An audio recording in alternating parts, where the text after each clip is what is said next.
हाय, काल एक मित्र गाठ पडला माझा आणि त्याला मी विचारलं, की तो जवळ-जवळ 3-4 वर्ष फर्स्ट इयरलाच नापास झालेला. कोणतीही डिग्री असो, डिग्रीचं मी नाव नाही सांगणार. 3-4 वेळा तो फर्स्ट इयरलाच फेल झालेला. मग त्याचं म्हणणं होतं, की नाही मी परतच तिथं त्या कॉलेजला जाणार आणि फर्स्ट इयरमधले सगळे विषय काढणार आणि ह्यावेळेस मी काढणार.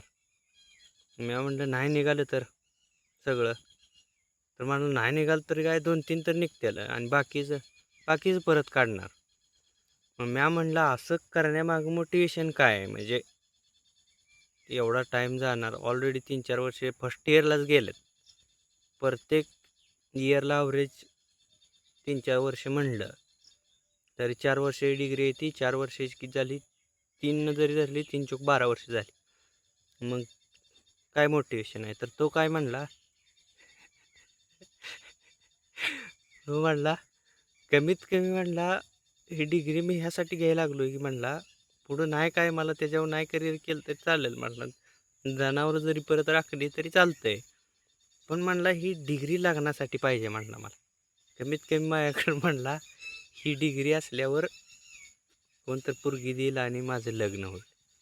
हे पोरांचं आजकाल मोटिवेशन आहे डिग्री करण्यामागं. आणि या मोटिवेशनवर सगळी सिस्टीम चालू आहे. कॉलेज चालू आहे, त्यांचा इन्कम चालू आहे, बिझनेस चालू आहे, सगळं चालू आहे. आणि पोरांचं मोटिवेशन ही रिअल मोटिवेशन आहे. आणि त्या डिग्रीमध्ये सायंटिस्ट लेव्हलचं शिकवलं. कोणतीही डिग्री घ्या, इव्हन इंजिनिअरिंग असू द्या, डॉक्टर असू द्या, सायंटिस्ट लेव्हलचं शिकवतात ते. 1 घंटा कळणार आहे ह्यांना. एका वर्षामध्ये फर्स्ट इयर निघायसाठी 3-4 वर्ष गेली. म्हणजे संपलं आणि खुश आहेत. काही अडचण नाही. एकदम निवांत. जातो, काढतो विषय, भरतो. किती जातात म्हणतं परीक्षा फी ₹5,000 आणि राहण्या-खाण्याची फी थोडी 1,000, 2,000, ₹5,000 कॅल्क्युलेशन आहे त्याचं. पण तो करतोच म्हणतोय अजून त्या डिग्रीत पैसा लय आहे आणि करतो आणि काय करायचं आहे तर ती डिग्री असल्यावर कमीत कमी लग्न होईल. ठीक आहे.